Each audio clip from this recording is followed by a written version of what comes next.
Good morning, good afternoon, good evening my dear friends. स्वागत है आप लोगों का एक और साउथ अफ्रीका वीडियो के अंदर। ई वीज़ा की हम बात करने लगे हैं क्योंकि यहाँ पे ई वीज़ा को लेके काफ़ी चैलेंजेस लोगों को आ रहे हैं।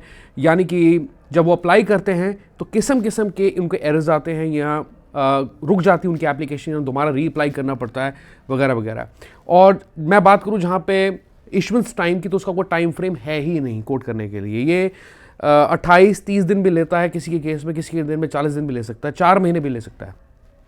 तो आज की इस वीडियो के अंदर हम इश्यूज़ के बारे में तो जानेंगे ही जानेंगे, प्लस इसका सोल्यूशन क्या है प्रॉब्लम का, कैसे आपको अप्लाई करनी चाहिए अपनी एप्लीकेशन, ऑल्टरनेटिव्स क्या है उसके बारे में बात कर लेते हैं इस एक वीडियो के अंदर। बने रहे आगे, और आगे बढ़ने से पहले थोड़ा सा टाइम निकाल के चैनल को सब्सक्राइब जरूर करें, इस वीडियो को लाइक करें, इस वीडियो को जरूर शेयर करें सबके साथ, सबको पता लगना चाहिए इसके बारे में। Let's begin.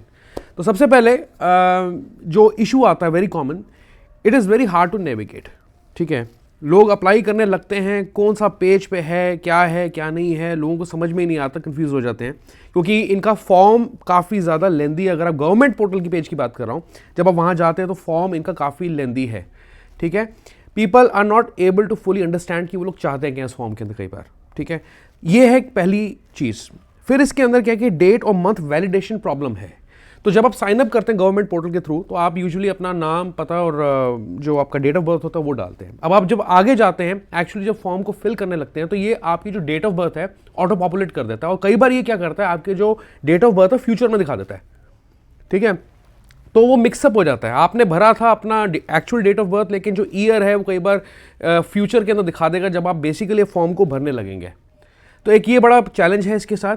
फिर लोग प्रॉपरली इसे सबमिट भी नहीं कर पा रहे हैं एप्लीकेशन को, यानी कि भरते भरते आपको कोई ना कोई एरर आ जाएगा, दोबारा से रीस्टार्ट करनी पड़ेगी आपको एप्लीकेशन। ठीक है, और जैसे ही आप दूसरे टैब पे क्लिक करते हैं तो आपको वही बात है कि जैसे डेट्स जो होती हैं, जो भी आपने डाली होती हैं, वो चेंज हो जाती हैं। So this is very very unpredictable. इससे तो बड़ा नुकसान हो जाएगा। इसके अलावा मतलब ये एक ऐसी चीज़ है जो बहुत कॉमनली देखी गई है इस पोर्टल के अंदर। इसके बाद आती है जो very another common thing, awaiting adjudication outcome, है ना। ये मैसेज आता है आपको जब आप फिल कर लेते हैं, उसके बाद आप वेट करते हैं। तो इसके अंदर क्या है कि कोई भी अपडेट लोगों को नहीं मिल पाता है महीनों के हिसाब से। ठीक है, ऐसा नहीं था, ये इश्यूज जो मैं डिस्कस कर रहा हूँ पहले कभी नहीं थे साउथ अफ्रीका के पोर्टल पे, लेकिन पहले भी थे ये, लेकिन अब जो है काफ़ी हाईलाइट हो गए क्योंकि इन्होंने जो ई वीज़ा की सर्विस है, फैसिलिटी है इंडियंस के लिए स्टार्ट की है, and then we did a video on that. पर ये नहीं मालूम था कि ये इतने ज़्यादा इश्यूज निकलेंगे पोर्टल पे। तो इसमें क्या है कि 4 महीने तक लोगों को वेट करना पड़ रहा है। किसी की उसने आज अप्लाई किया, इवन जब मैंने डेमो तैयार किया था इसका, जब मैं अप्लाई कर रहा था साउथ अफ्रीका का वीज़ा, तो मुझे 20 दिन के बाद उनका रिस्पॉन्स आता है, उसका रिजल्ट आता है कि वो अप्रूव है या नहीं है। मतलब कि अगर कोई एडिशनल डॉक्यूमेंट्स मुझसे रह भी गए हैं तो वो मुझसे बाद में मांगेगा 20 दिन के बाद कि आपको ये अपलोड करना है। तो मैं जाऊँगा कब? मेरी जो आइटनरी है या मेरी जो प्लानिंग है वो तो सारी ख़राब हो जाएगी। खैर, इसके बाद आते हैं कम्युनिकेशन एरर। अब आप इन्हें मेल डालते हैं ना, जब आप इनकी गवर्नमेंट जो ऑफिशियल आईडीज़ हैं उन पर जब मेल डालते हैं for some help, requesting for help application के रिगार्डिंग, तो कोई जवाब नहीं आता। कोई जवाब नहीं आता। अगर आया है जवाब तो बहुत ही कम जवाब दिया है, और कई बार तो इनका जो डिलीवरी फेलियर आता है ईमेल का, मतलब कि इनका मेल बॉक्स भर गया है, इतनी ज़्यादा चीज़ें बैकलॉग में इनकी ईमेल्स पड़ी हुई हैं कि इनका मेल बॉक्स भी फुल हो गया, तो आपको एरर आता है। और मेरे साथ ये हुआ है एक्चुअली, क्योंकि मैंने आप लोगों के लिए कोशिश की थी इनको डायरेक्टली रीच आउट करने की, ये लोग क्या कहते हैं इसके बारे में, तो कोई रिस्पॉन्स इनका नहीं आया इनकी तरफ से। फिर इसके अलावा सिस्टम फेलियर्स जो हैं वो देखे गए हैं। बार बार आपको प्रोसेस जो एप्लीकेशन का स्टार्ट करना पड़ता है। ठीक है, अब सिस्टम फेलियर्स की मैं बात करता हूं आगे आपको कि इस प्रॉब्लम का सलूशन क्या है। बैकलॉग के इश्यूज हैं, मतलब कि इतनी पाइलअप हो गई इनके एप्लीकेशंस के, डेफिनेटली टाइम तो यहां पे लगेगा। फिर इसके बाद आती है जब आप डॉक्यूमेंट्स अपलोड करते हैं। ठीक है, डॉक्यूमेंट्स अपलोड करने के दौरान भी आपको एरर आ सकता है। ठीक है, कितने सारे इश्यूज मैं आपको बता रहा हूं। फिर पेमेंट पेज पे कई बार स्टक कर जाता है। ठीक है, अभी जो मुझे पता लग रहा है वीएफएस के थ्रू वो कह रहे हैं कि जो इनका वीज़ा है, ई वीज़ा है, वो फ्री है इंडियंस के केस के अंदर। लेकिन सर्विस चार्जेस तो खैर हर कंपनी लेगी, जो भी आपका वीज़ा आपके बिहाफ पे अप्लाई कर रही है वो चार्जेस लेगी। तो उसके बारे में आगे हम बात करने लगे हैं कि 2 ऑप्शंस मैं आपको बड़े स्ट्रॉन्ग देता हूँ, इनफैक्ट 3 हैं तीसरा तो आप बाद में पीछे रख सकते हैं, it's better to get in touch with some professional और the travel agents out here. ठीक है, अगर आपको ये वीज़ा साउथ अफ्रीका का अप्लाई करना है। ठीक है, अब मैं आपको ऑप्शंस आगे देने लगा हूँ। तो ये रही बात इन सारी प्रॉब्लम्स की। तो अगर मैं पहले बात करूँ सिस्टम वैलिडेशन एरर्स की, ठीक है, जो डेट में एरर्स आ रहे हैं, मिसमैच हो रहा है, तो उसके लिए आप क्या कर सकते हैं। पहली चीज़ तो ये है कि मैं रिकमेंड नहीं करता कि आप इन ट्रबल शूटिंग स्टेप्स को फॉलो करके गवर्नमेंट पोर्टल के थ्रू अप्लाई करें कि कहीं पता लगे कि और डिले हो गया आपके एप्लीकेशन में कोई। लेकिन जो बेस्ट प्रैक्टिस है वो मैं आपके साथ शेयर कर देता हूँ, और ये मैंने काफ़ी वीडियोस में की भी है, जैसे मलेशिया के केस में या वियतनाम ई वीज़ा के केस में भी की हैं चीज़ें शेयर। तो सबसे पहले आप क्या कर सकते हैं कि आप डिफरेंट डिवाइस को यूज़ करें, डिफरेंट कंप्यूटर को यूज़ करें या लैपटॉप को यूज़ करें। इसके बाद आप और क्या कर सकते हैं कि इंश्योर कि जिस भी कंप्यूटर पे आप अपनी एप्लीकेशन को फिल करने लगे हैं उस कंप्यूटर पे VPN कनेक्टेड ना हो, वो VPN लैपटॉप या कंप्यूटर ना हो। ठीक है, अगर है तो VPN टनल को आपको ऑफ करना चाहिए and then you try to apply. तीसरी चीज़ क्या है कि जो सिस्टम का डेट एंड टाइम है, करंट सिस्टम का जिस पे आप अप्लाई करने की कोशिश कर रहे हैं, उसका डेट एंड टाइम चेंज करके साउथ अफ्रीका का डेट एंड टाइम कर दें। ये आप कर सकते हैं। अब इससे थोड़ी हेल्प मिलेगी, लेकिन अगर आपने VPN का ही कनेक्ट किया हुआ है तो सिस्टम डेट एंड टाइम को चेंज करने का कोई फायदा नहीं, क्योंकि VPN जिस भी कंट्री का आप यूज़ कर रहे हैं, ऑफिस का यूज़ कर रहे हैं, किसी भी जोन का लोकेशन का यूज़ कर रहे हैं, वो बात वहीं आ जाती है। ठीक है, तो VPN को डिस्कनेक्ट करके सिस्टम की सेटिंग्स में डेट एंड टाइम को चेंज करके आप अप्लाई करें। हो सके आप मैकबुक प्रो को यूज़ ना करें, विंडोज़ लैपटॉप को यूज़ करें इस केस के अंदर। ठीक है, और डिफरेंट ब्राउज़र या प्राइवेट ब्राउजिंग मोड में आप जाके अप्लाई कर सकते हैं, कुकीज़ को, कैश को डिलीट कर सकते हैं ब्राउजर्स में, then you try to apply your South Africa E visa, अगर आप अप्लाई करते हैं गवर्नमेंट पोर्टल के थ्रू।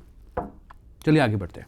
अब देखना ये है कि इस प्रॉब्लम का सोल्यूशन क्या है, कौन से रिलायबल सोर्सेज हैं जिनके थ्रू आप अपना साउथ अफ्रीका का ई वीज़ा अप्लाई कर सकते हैं। ओके, इनके सारे जो लिंक्स हैं मैं आपको डिस्क्रिप्शन में देने जा रहा हूँ, प्लस कमेंट में भी पिन अप कर दूंगा, कई बार भूल जाता हूँ बट मैं कर दूंगा, अब याद रखूंगा। तो चलिए पहली जो साइट है उसका नाम है एटलस।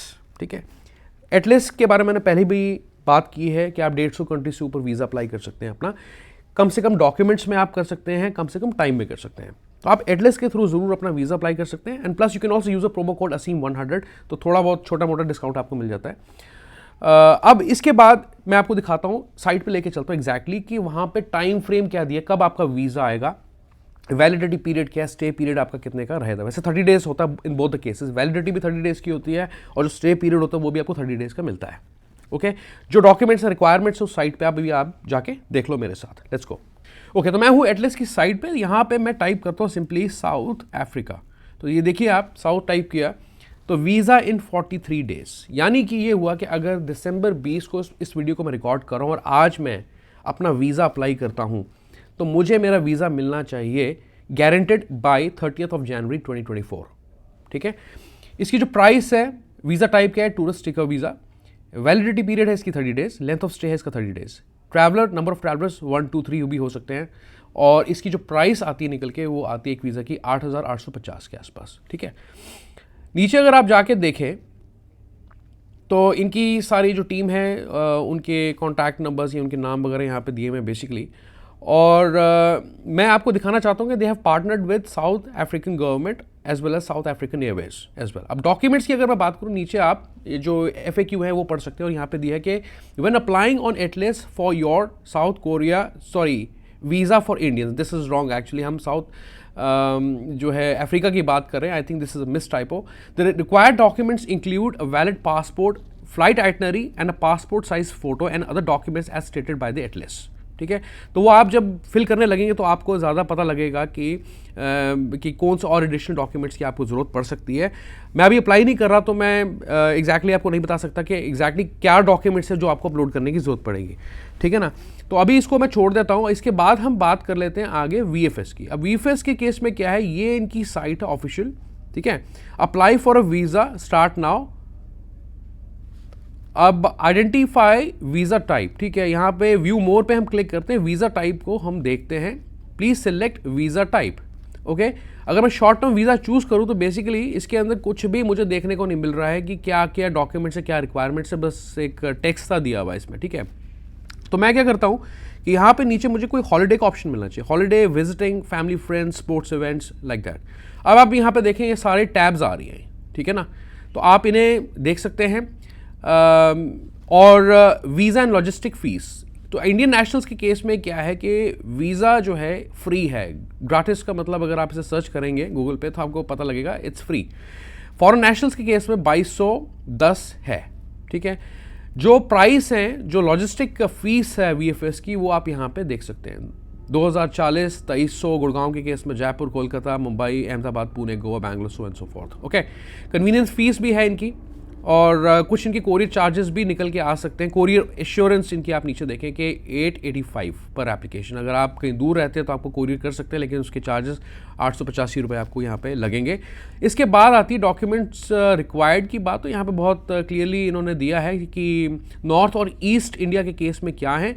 चलिए इसको एक बार देख लेते हैं, नज़र मारते हैं। पासपोर्ट चाहिए, आपकी जो पासपोर्ट की वैलिडिटी 30 डेज़ की होनी चाहिए, ठीक है। एक वीज़ा एप्लीकेशन फॉर्म भरना होता है, DHA 84, वो ऊपर दिया हुआ है। यहाँ पे आप जाएंगे ना डाउनलोड फॉर्म के अंदर, ये सारे फॉर्म्स दिए हुए हैं यहाँ पे, ओके। और इसके अलावा आपको जो प्रूफ ऑफ फंड्स हैं वो दिखाने होते हैं। मैं डिटेल में नहीं जा रहा इन सब चीज़ों के, आप खुद पढ़ के जान सकते हैं इसका क्या मतलब है। प्रूफ ऑफ होटल बुकिंग्स चाहिए होती हैं आपको, और आइटनरी आपको चाहिए होती है, NOC आपको एम्प्लॉयर वगैरह से अपने चाहिए होगा यहाँ पे। वैलिड फ्लाइट टिकट या प्रूफ ऑफ रिजर्वेशन आपके पास होने चाहिए। 2 रिसेंट पासपोर्ट साइज फोटोग्राफ्स होनी चाहिए। मैरिज सर्टिफिकेट, अगर आप कपल एज एन कपल जा रहे हैं, वो आपके पास होना चाहिए, और कॉपीज़ आपके पासपोर्ट बायो पेजेस की वो आपके पास होनी चाहिए। कवर लेटर हो, अच्छी बात है, जैसे इसमें दिया हुआ है, ठीक है। तो इसमें काफ़ी कॉम्प्लेक्स है, देखा जाए तो डॉक्यूमेंट्स की रिक्वायरमेंट्स यहाँ पे भी काफ़ी ज़्यादा कॉम्प्लेक्स दी हुई है, पर this is also one of the alternatives that you can go with. तो आप अप्लाई कर सकते हैं। और मुझे किसी ने बताया कि जब उन्होंने वीज़ा अप्लाई किया तो लगभग 20-25 दिन के अंदर उनका वीज़ा आया। आई एम नॉट श्योर, पर ये टाइम वेरी भी कर सकता है, let me tell you. Processing time जो है इसको, चलिए इसको देखते हैं इसमें क्या दिया है। दिल्ली के केस में 5 वर्किंग डेज़ है, और गुड़गांव के केस में 7 वर्किंग डेज़ है, पर ये प्रोसेसिंग टाइम है। I don't know this is correct और नॉट, मुझे नहीं लगता ये सही है पूरा, लेकिन आप directly you get in touch with the VFS south Africa, वो आपको बताएंगे कि अभी हाल ही में रियल टाइम सिनेरियो में कितना टाइम लग रहा है एप्लीकेशन के लिए, ठीक है। तो ऑलराइट गाइस, तो ये वो 2 रिसोर्सेज हैं, प्लस इसके अलावा आप साउथ अफ्रीका मिशन या इनकी जो एम्बेसी है उनको you can get in touch with them and you can check with them कि कैसे वीज़ा अप्लाई करना है। आप उनके थ्रू भी कर सकते हैं अपना वीज़ा अगर आपको चाहिए, लेकिन ई-वीज़ा का मतलब ये होता है कि आप घर बैठे काफ़ी कन्वीनियंटली अपना वीज़ा कम से कम टाइम में, कम से कम डॉक्यूमेंट्स में ले पाएँ, जो कि यहाँ पे पर्पस इनके केस में सर्व नहीं हो रहा है। मतलब कि इनके गवर्नमेंट पोर्टल पे इतने ज़्यादा इश्यूज़ हैं, and plus then you got to get in touch with third party visa agents as well for this, और वहाँ पे डॉक्यूमेंट्स की जो रिक्वायरमेंट है वो काफ़ी लेंदी दी हुई है। इसके बारे में क्या हल निकल के आता है, क्या सोल्यूशन आता है, आगे गवर्नमेंट क्या करती है इसके बारे में, we have to wait on that. Okay guys, तो प्लीज़ इस वीडियो को ज़रूर शेयर करें सबके साथ, और सबको बताएं इसके बारे में। चैनल को जरूर सब्सक्राइब करें, वीडियो को लाइक करते हुए जाएं, and I see you once again. जैसे मेरे पास कुछ स्ट्रॉन्ग अपडेट्स आते हैं इसके रिगार्डिंग, तभी मैं इसके ऊपर वीडियो करूंगा एक। तब तक के लिए good bye and take very very good care of yourself. Bye bye.